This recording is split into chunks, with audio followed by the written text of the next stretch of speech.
Hello friends, मैं हूं धर्मपाल पलवाल और एक बार फिर से आपका स्वागत करता हूं हमारे यूट्यूब चैनल पृथक क्लासेस में। लास्ट वीडियो में हमने मॉडल्स कंप्लीट कर लिए थे विद एग्जांपल्स। आज की इस क्लास में हम बात करेंगे सब्जेक्ट और सेंटेंस के बारे में। तो सबसे पहले हम बात करते हैं सब्जेक्ट के बारे में। SUBJECT subject. आप लोग क्या जानते हैं सब्जेक्ट के बारे में? मेनली अपन ये कहते हैं हिंदी में कि doer of the verb, English में बोलते हैं कि doer of the verb, doer of the verb. Verb का मतलब होता है क्रिया। एक वर्ड में इसको बोल सकते हैं एक्शन, ठीक है। एक वर्ड में इसको बोल सकते हैं कार्य। डूअर करने वाला, टीच का मतलब पढ़ाना, टीचर पढ़ाने वाला, ठीक है। ड्राइव का मतलब चलाना, ड्राइवर मतलब चलाने वाला। वैसे ही डू का मतलब करना एंड डूअर का मतलब करने वाला।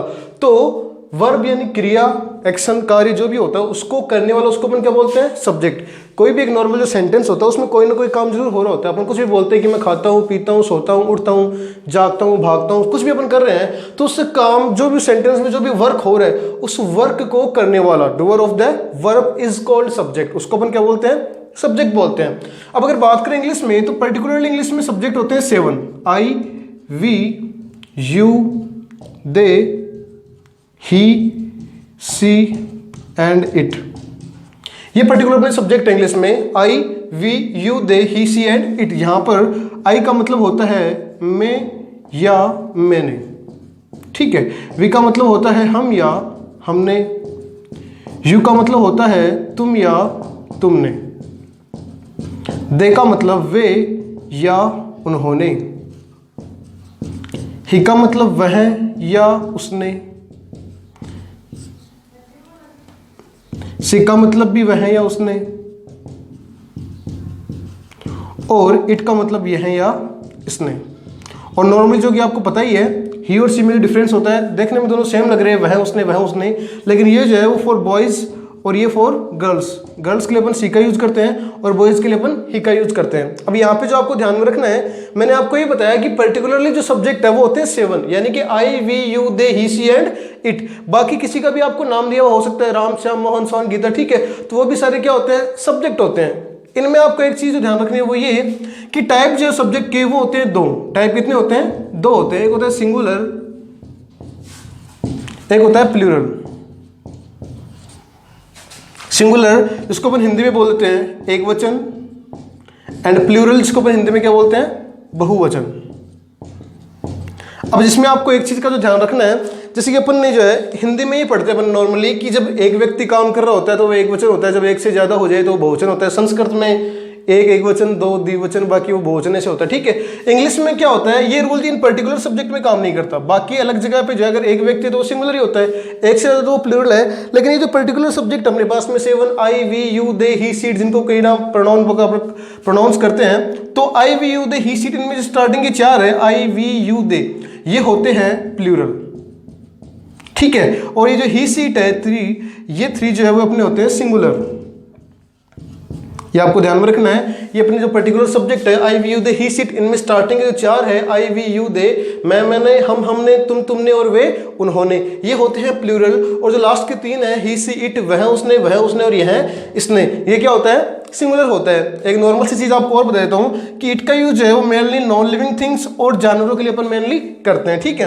ये ध्यान रखना, स्टार्टिंग के 4 जो प्लूरल और लास्ट के 3 जो वो सिंगुलर। अब इसमें थोड़ा सा आपको और ध्यान में रखना, वो क्या ध्यान में रखना, ये समझ के चलिए आप, जैसे पॉलिटिकल में अलग अलग पार्टी होती है, ठीक है, पॉलिटिक्स में, तो वैसे ये समझ के चलिए कि यहाँ पे अपने पास में डबल पार्टीज है, एक है प्लूरल और एक क्या है? सिंगुलर। और ये जो है ना, ये समझ लो इनके मेंबर है। यहाँ पे अपने पास 7 मेंबर है, जिनके पास 4 हो जाएंगे वो जीत गए, ऐसे मतलब एक सपोज के लिए मान सकते हैं। अब यहाँ पर आपको जिस चीज का ध्यान में रखना है कि क्या है कि अभी जो है प्लूरल के पास में 4 मेंबर है, आई, वी, यू, दे, ये प्लूरल सब्जेक्ट होते हैं। और ये जो सिंगुलर पार्टी है इसके साथ कितने मेंबर है? 3, ही, सी एंड इट। इसमें जो आपको ध्यान रखना हो क्या कि बोलने में हमेशा आई जो है इसको प्लूरल सब्जेक्ट ही बोलते हैं। ये बोलते हैं कि प्लूरल सब्जेक्ट आई, लेकिन आई जो है वो कई बार क्या करता है? अपनी पार्टी चेंज कर लेता है। पार्टी चेंज करने से मतलब ये है कि कई सेंटेंस में जो है according to tense, according to models, कई बार जो है ये जो आई है वो सिंगुलर में कन्वर्ट हो जाता है। आ रही बात समझ में? जैसे मैं ये कहूं कि आई, जैसे अपन पास्ट कंटिन्यूअस के आगे बात करेंगे जब अपन टेंस पढ़ेंगे, तो पास्ट कंटिन्यूअस के बाद का टॉपिक अपना टेंस का ही रहेगा।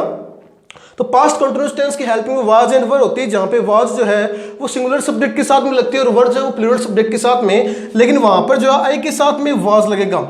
कहने का मतलब ये है आई को वहां पर अपन as a singular subject treat करेंगे। कहने का मतलब ये हो गया कि वहां पे आई जो अपना वो क्या रहेगा, सिंगुलर सब्जेक्ट। कहने का मतलब इसने अपनी पार्टी बदल ली, ये जो है प्लूरल को छोड़ करके वहां पे क्या हो जाएगा, सिंगुलर। कई बार क्या होता है कि ये जो है वो ना तो सिंगुलर रहता है, नहीं प्लूरल रहता है। जैसे अपन प्रेजेंट कंटीन्यूअस टेंस पढ़ते हैं, उसमें थ्री अपने पास जो है three helping verbs are there, अपने पास वहां पे तीन हेल्पिंग वर्ब होती है, इज, एम एंड आर। अब वहां पे इज जो है वो सिंगुलर के साथ में लगता है, ठीक है, आर जो है वो प्लूरल के साथ में लगता है, लेकिन जो एम है ये ना सिंगुलर और ना प्लूरल, सिर्फ किसके साथ में लगता है, आई के साथ में। यहाँ पे समझ के चलिए आप, इसने अपनी अलग ही पार्टी बना ली, ठीक है, निर्दलीय हो गया यहाँ पे। तो आपको ये ध्यान रखना है कि पर्टिकुलर सब्जेक्ट अपने पास में 7 I, we, you, they, he, she, it, इनमें जो स्टार्टिंग की 4 है बोलने में ये हमेशा प्लूरल रहेंगी, जो लास्ट के 3 है ये सिंगुलर रहेंगे। उसके बाद में ध्यान रखना है कि पास्ट कंटीन्यूअस टेंस में आई के साथ वाज आता है। कहने का मतलब ये अपनी पार्टी चेंज कर लेता है, ये प्लूरल से क्या हो जाता है, सिंगुलर। एंड प्रेजेंट कंटीन्यूअस में जो है ये ना प्लूरल रहता है ना ही सिंगुलर रहता है, लेकिन बोलने के लिए हम हमेशा ये बोलेंगे कि आई क्या होता है, प्लूरल सब्जेक्ट होता है। ये आपको ध्यान में रखना है। उसके बाद में कुछ फिक्स चीजें होती है जो आपको मैं बता देता हूं। कुछ चीजें क्या होती है, हमेशा कुछ नाउन्स ऐसे होते हैं जो हमेशा पेयर में आते हैं। पेयर में आने का मतलब ये हो गया जैसे अपन बोलते हैं जोड़े में, ठीक है। अपन कई बार क्या, जैसे अपन लोकल लैंग्वेज में, जैसे अपन अपनी जो लोकल लैंग्वेज उसमें कई बार अपन बोलते हैं एक एक्स्ट्रा वर्ड जो अपन नॉर्मल चीज के साथ में ऐड कर देते हैं। अपन कई बार जैसे बोलते हैं कि चलो रोटी सोटी खा लेते हैं, पानी वानी पी लेते हैं, ठीक है। तो पानी के साथ जो वानी है ना, इसको कोई वजूद नहीं है, रोटी के साथ सोटी का कोई वजूद नहीं है वास्तविकता में, ठीक है। लेकिन अपन जो एक पेयर बनाने के लिए उसको बोल देते हैं। अब यहाँ पे आपको ये ध्यान रखना है, इनका तो कोई वजूद नहीं है, लेकिन इंग्लिश में जब अपन सेंटेंस बनाएंगे तो उन दोनों चीजों का अलग अलग वजूद होगा, लेकिन दोनों को अपन पेयर में बोलेंगे, ये बताने के लिए कि दोनों की जो एक सेंस होती है या दोनों की जो कुछ जो उनमें जो क्वालिटीज होती है वो सिमिलर होती है, ठीक है। इसलिए अपन उन दोनों को एक मानेंगे। ऐसे कुछ वर्ड्स जो है वो पेयर में आते हैं। जैसे अपन कई बार बोलते हैं कि जैसे अपने लोग बोलते हैं ना दाल चूरमा, तो वैसे इंग्लिश में होता है rice and curry, bread and butter, time and tide, ठीक है। तो ये कुछ ऐसे मैं यहाँ पे लिख रहा हूं, जैसे bread and butter, rice and curry, tide and time and tide. ये तो आपको पता ही है, rice and curry and bread and butter ये तो खाने के होते हैं। टाइम एंड टाइड में आपको बता दूं, टाइम का मतलब तो समय होता ही है और टाइड का मतलब होता है ज्वार भाटा जो समुद्र के अंदर आता है, ठीक है।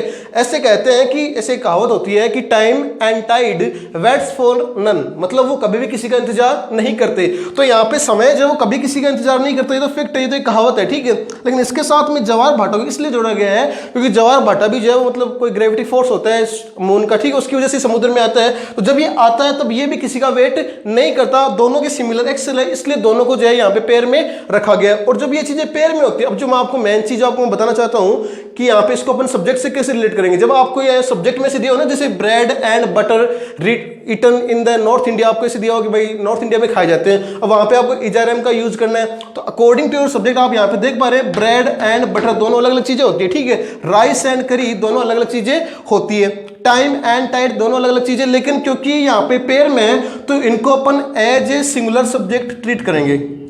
याद रखना, वापस से बता रहा हूं, क्योंकि ये चीजें पेयर में, इसलिए अपन इनको as a singular subject treat करेंगे। ये जो है हमारे एक वचन कर्ता होंगे।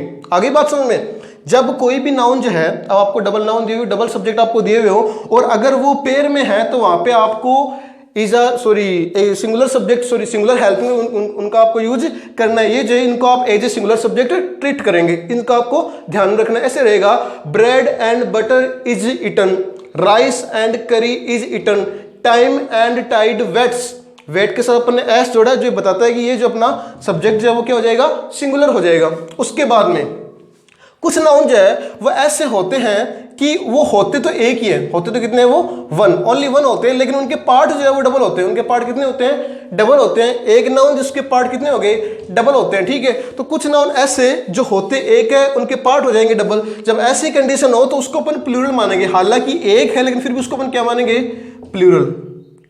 उसको अपन as a plural subject use करेंगे। अब आपको कैसे मैं समझाता हूं, जैसे मैं ये कहूं कि सीजर का आपने नाम सुना होगा, कैंची जो अपने पास में होती है, कैंची होने को एक ही होती है कपड़े काटने के लिए जो भी अपन यूज करते हैं, लेकिन उसके पार्ट कितने होते हैं, डबल। अपन जो पायजामा पैंट्स वगैरह पहनते हैं, ठीक है, तो इन सबके पार्ट कितने होते हैं, डबल, ठीक है। एक ही पैंट पहनते हैं, मैं ये थोड़ी कहता हूं कि मैं पैंट्स पहनता हूं, मैं क्या कहता हूं कि मैं पैंट पहनता हूं, या फिर मैं जो है कैंचियों से नहीं, मैं कैंची से कपड़ा काटता हूं, लेकिन वो सीजर जो है उसके पार्ट कितने हैं, डबल। तो जब डबल पार्ट हो तो उसको अपन as a plural subject count करेंगे। ये आपका सब्जेक्ट का जो टॉपिक था वो कंप्लीट हो चुका है। एक और थोड़ा सा आपको वापस में स्पीडली बता देता हूं, ठीक है। इतना सा ध्यान रखना, सब्जेक्ट का मतलब होता है डूअर ऑफ द वर्ब, क्रिया को करने वाला। ये जो है पर्टिकुलरली होते हैं 7, इनके टाइप होते हैं 2 singular and plural. I we you they he she it अपने पर्टिकुलर सब्जेक्ट है। इसके अलावा आपको किसी का भी नाम दिया हुआ हो सकता है, राम श्याम गीता सीता मोहन ऐसे, ठीक है। इनमें जो है स्टार्टिंग के 4 प्लूरल होते हैं, बाकी सारे जो होते हैं वो होते हैं सिंगुलर, ठीक है। उसके बाद में 2 अलग अलग चीजें मैंने आपको बताई। एक तो ये कि कुछ नाउन ऐसे होते हैं जो पेयर में आते हैं, अगर पेयर में है तो उनको आपको सिंगुलर मानना है। कुछ नाउन ऐसे होते हैं जो कि पेयर में नहीं आते, एक होते हैं, लेकिन उनके पार्ट जो वो कितने होते हैं, डबल होते हैं। जैसे ये सीजर आपको मैंने बताया, पायजामास जो होते हैं, ट्राउजर्स, ठीक है। तो वहां पे भी आपको किसका यूज करना है, उसको अपन को एज ए प्लूरल सब्जेक्ट आपको काउंट करना है। Is it okay? I hope आपको ये समझ में आ गया होगा। इसके बाद में अपन बात करेंगे सेंटेंस की। अब आप लोग सेंटेंस की परिभाषा बता सकते हो? सेंटेंस जानते हो क्या होता है? हिंदी में इसको अपन बोलते हैं वाक्य। एक सेंटेंस कैसे फॉर्म करते हैं, एक सेंटेंस कैसे बनता है, उसके बारे में अपन जो है आगे पढ़ेंगे। अभी अपन थोड़ी सी इसकी डेफिनेशन पढ़ेंगे, सेंटेंस उसके टाइप पढ़ेंगे, ठीक है। तो सबसे पहले अपन बात करें सेंटेंस की। सेंटेंस की अगर बात करते हैं तो आपको ये ध्यान रखना है कि सेंटेंस की परिभाषा क्या होती है। अपन इसे बोलते हैं, नॉर्मली अपन इसे बोलते हैं group of words. A group of words, शब्दों का एक समूह जो होता है, जब वो आपस में मिल जाता है, कोई भी एक शब्द राम, कोई एक शब्द खाना, कोई एक शब्द खाता है, ठीक है। इन जब तीनों को अपन मिला लेते हैं तो वो क्या हो जाता है, सेंटेंस हो जाता है। तो रूल ऐसे होता है कि a group of words that have a meaning. जो भी आपने वर्ड आपस में ऐड किए एक सेंटेंस बनाने के लिए, उनका कोई एक मीनिंग भी होना चाहिए, उनका कोई एक सेंस भी होना चाहिए। A group of words that have a sense. A group of words that have a sense। Group of words that have a sense, शब्दों का एक ऐसा समूह है जिसका कोई अर्थ निकलता हो, जिसका कोई सेंस हो, उसको अपन क्या बोलेंगे, सेंटेंस, वाक्य बोलेंगे, ठीक है ना। शब्दों का एक समूह है जिसका कोई अर्थ निकले, जिसका कोई प्रॉपर अर्थ निकले, उसको अपन क्या बोलेंगे, sentence. On the total grammar, on the basis of total grammar. अगर अपन टोटल ग्रामर के आधार पर बात करें तो वहां पे सेंटेंस होते हैं 5 प्रकार के।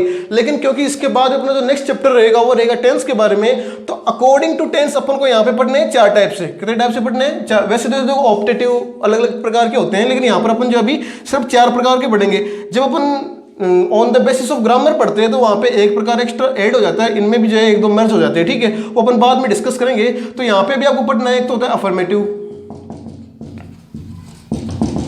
एक होता है नेगेटिव, एक होता है इंटरोगेटिव,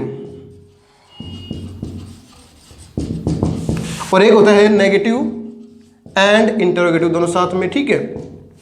अब सबसे पहली बात कि affirmative, negative, interrogative, negative interrogative क्या है। अफर्मेटिव जो इसको अपन एक वर्ड में एक वर्ड और भी बोल सकते हैं, वो होता है POSITIVE, पॉजिटिव। हिंदी में अपन इसको बोलेंगे सकारात्मक। नेगेटिव जो है इसको अपन बोल देंगे हिंदी में नकारात्मक, इसको अपन बोलेंगे प्रश्नवाचक, और ये जो बच गया इसको अपन बोल देंगे नकारात्मक एंड प्रश्नवाचक, दोनों साथ में हो जाएगा, ठीक है। ये अपने रहेंगे सेंटेंस के टाइप। 4 टाइप के सेंटेंस अपने होंगे on the basis of tense, ठीक है। 4 टाइप के सेंटेंस है, affirmative, negative, interrogative and negative and interrogative. उसके बाद में इनको हिंदी में क्या बोलेंगे, अफर्मेटिव को अपन जो है पॉजिटिव भी बोल सकते हैं। इनमें भी एक फर्क होता है माइनर सा, कहीं पूछा तो नहीं जाता, फिर भी आपको बता देता हूँ कि जब किसी सेंटेंस को अपन नेगेटिव से पॉजिटिव में बदलते हैं ना, मतलब जब कोई एक सेंटेंस, जैसे अपने आपको हिंदी में बताता हूँ, जब एक नकारात्मक सेंटेंस होता है, ठीक है, उसको जब अपन सकारात्मक में बदलते हैं तो उसको तो अपन बोलेंगे अफर्मेटिव। क्या बोलेंगे? अफर्मेटिव। और जब एक इंट्रोगेटिव यानी प्रश्नवाचक जो सेंटेंस होता है, ठीक है, प्रश्नवाचक जो वाक्य होता है, जब अपन उसको सकारात्मक में चेंज करते हैं तो उसको अपन क्या बोलेंगे, पॉजिटिव। ये माइनर सा मतलब एक छोटा सा डिफरेंस होता है, तो वापस से बता देता हूँ। जब नेगेटिव से अपन पॉजिटिव में चेंज करते हैं तो उसको अपन अफर्मेटिव बोलेंगे, और जब इंट्रोगेटिव से पॉजिटिव में तो उसको अपन पॉजिटिव बोलेंगे, ठीक है। वापस से थोड़ी सी बात करते हैं अपन। तो मैंने ये कहा कि अफर्मेटिव या पॉजिटिव जिसको अपन बोलते हैं सकारात्मक, नेगेटिव जिसको अपन बोलते हैं नकारात्मक, इंट्रोगेटिव जिसको अपन बोलते हैं प्रश्नवाचक, एंड नेगेटिव प्लस इंट्रोगेटिव जिसका मतलब हो जाएगा नकारात्मक एंड प्रश्नवाचक, ठीक है, दोनों साथ में रह जाएंगे। आइडेंटिफाई कैसे करेंगे? जब भी अपन को कोई सेंटेंस दिया हुआ है तो अपन को कैसे पता चलेगा कि सेंटेंस जो है वो अफर्मेटिव है या नेगेटिव है या इंट्रोगेटिव है? क्योंकि इनको देख करके बाद में आपको जो है हेल्पिंग वगैरह जो होती है मैनर वो आपको यूज करनी होती है।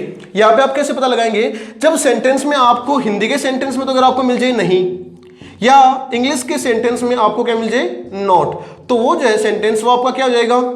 नेगेटिव सेंटेंस हो जाएगा। ये ध्यान रखना। एक कुछ वर्ड जैसे मैं एक वर्ड यहाँ पे लिख रहा हूं नेवर, नेवर होता है, एक होता है नन, एक होता है नो वन, ऐसे कुछ वर्ड होते हैं जो क्या है कि अगर ये वर्ड आपको इंग्लिश में मिल जाए ना तो हिंदी में आपको इसमें जो है नहीं देखने को मिलेगा। जैसे मैं कहूं कि आई नेवर टेल ए लाई, मैं कभी झूठ नहीं बोलता, नहीं बोलता, नहीं मिल रहा ना आपको। लेकिन ये सेंटेंस देखो नेगेटिव तो है वैसे हिंदी में, लेकिन जब इसको अपन इंग्लिश में फॉर्म करेंगे, जब इसको अपन इंग्लिश में कन्वर्ट करेंगे तो इसको अपन एज ए पॉजिटिव सब्जेक्ट बनाएंगे, एज अपन इसको sorry positive sentence, as affirmative sentence अपन इसको फॉर्म करेंगे। क्यों? क्योंकि यहाँ पे कुछ वर्ड ऐसे होते हैं नन, अब जैसे कभी नहीं को अपन एक वर्ड में बोलते हैं नेवर, तो इस सेंटेंस की जो नेगेटिविटी थी वो इस नेवर ने अपने अंदर कैप्चर कर ली। आगे बात समझ में? तो ये ध्यान रखना। बाकी अगर आपको सेंटेंस में नहीं मिल रहा है या नॉट मिल रहा है तो वो सेंटेंस कौन सा हो जाएगा? नेगेटिव हो जाएगा। दूसरी बात, अगर सेंटेंस में आपको कहीं पर भी नहीं, आपको मेनली इतना याद रखो, हालांकि वैसे देखो बहुत चीजें होती है, आपको ऐसे बता सकता हूं मैं कि जब सेंटेंस के स्टार्टिंग में आपको कोई WS वर्ड मिल जाए या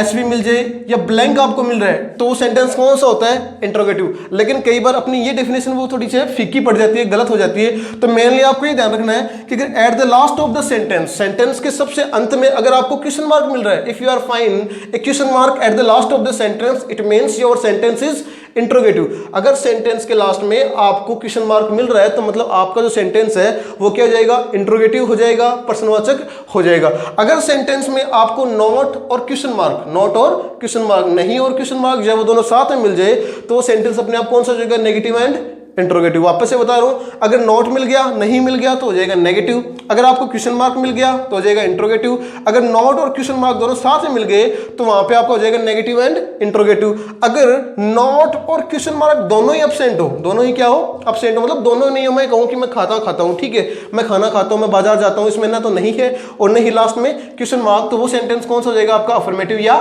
पॉजिटिव सेंटेंस हो जाएगा। ये बस इतना सा आपको ध्यान में रखना है।